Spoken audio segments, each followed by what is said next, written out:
आज हम लोग बात करेंगे कैरियर का इन्वर्टर यानी कि डीसी इन्वर्टर एसी के बारे में, उसके एरर कोड के बारे में। जो ये जो आपको लिखा हुआ है F2 एरर कोड है ना, F2 एरर कोड उसके साथ में बहुत में क्या चाहिए होता है कि 3 टाइम ब्लिंकिंग में देता है। यहाँ पर लिखे हुए एलईडी 3 टाइम ब्लिंकिंग में देता है बहुत, इसमें देखेंगे तो आपको मालूम पड़ेगा। या फिर F2 का आपको एरर कोड दे रहा डीसी इन्वर्टर एसी में बात कर रहे हैं तो इसका क्या चीज़ फॉल्ट रहता है। अब एरर कोड जब मालूम उसमें दिखाई देता है जब हम काम कर रहे होते हैं और इसमें एरर कोड आ गया। अब एरर कोड आ गया तो हमको मालूम नहीं पड़ता क्या चीज़ खराब है। एरर कोड सबको याद करना संभव भी नहीं है क्योंकि ढेर सारा आपको एरर कोड हो जाता।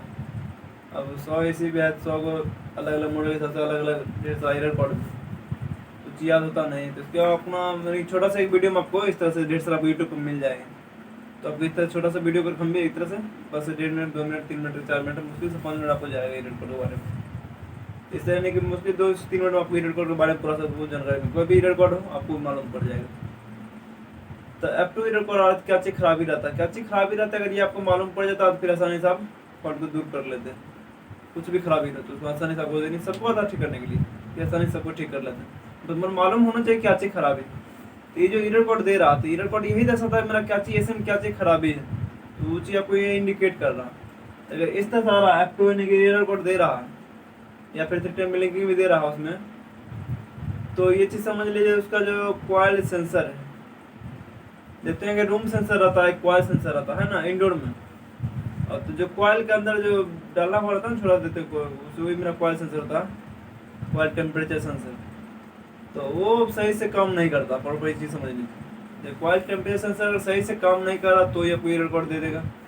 या फिर कॉइल टेम्परेचर सेंसर आपस में शॉर्ट हो गए, जैसे कि शॉर्ट करने का मतलब है ना कि जैसे ये मान लीजिए, चलिए ये जैसे ये एरर कोड जो आपका ये है इसको मिटा देते, ठीक है, चलो इसको मिटा दी। तो जैसे यहाँ पर मान लीजिए ये आपका एक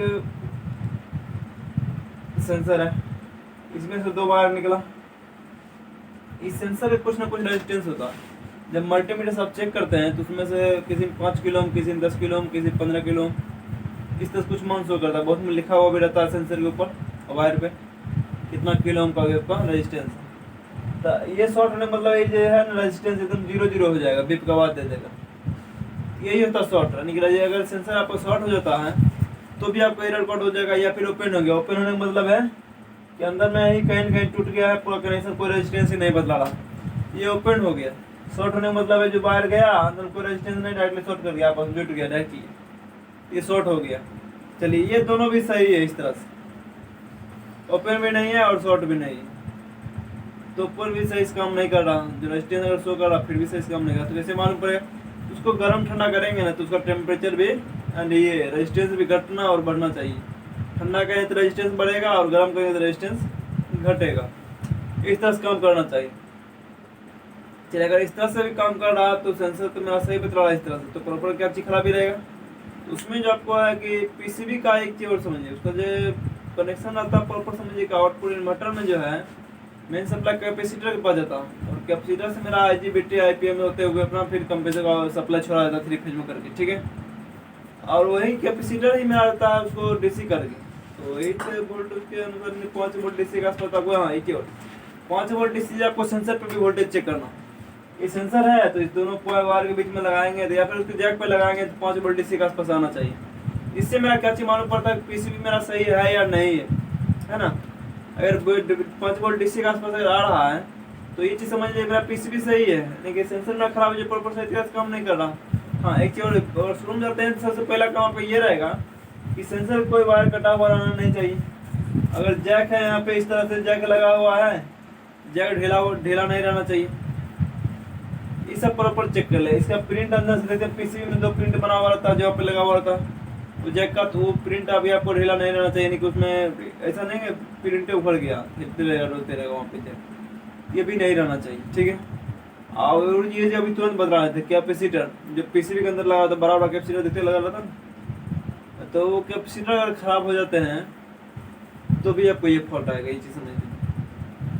कैपेसिटर अगर खराब हो जाएंगे तो अभी आपको ये F2 का एरर कोड देता है जो प्रॉपर सही तरह डीसी सप्लाई नहीं बना पाता है। इस कारण से मेरा रजिस्टर सेंसर के पास जो है प्रॉपर वोल्टेज ही नहीं पहुंच पाता। यानी कि कैपेसिटर भी चेक करें, कोई कैपेसिटर फटा उटा तो नहीं है, कोई वो चीज़ कैपेसिटर जो लगा हुआ 100 माइक्रोफैराड 230 50 100 माइक्रोफैराड इस तरह से लगा हुआ रहता, मौजूदा का लगा हुआ रहता, ये चीज़ खराबी नहीं होना चाहिए। तो कैपेसिटर चेक कर ले, कॉइल टेम्परेचर सेंसर चेक कर ले, इससे आपको मालूम पड़े। ऐसे अधिकतर नॉर्मली जो है 90% जो फॉल्ट है 95% तो कॉइल टेम्परेचर सेंसर से ही फॉल्ट रहता है। इसको आप प्रॉपर से चेक करते हैं और बदलते हैं, फिर आपका फॉल्ट ये दूर हो जाएगा। अच्छा लगे तो चैनल को सब्सक्राइब जरूर करिएगा।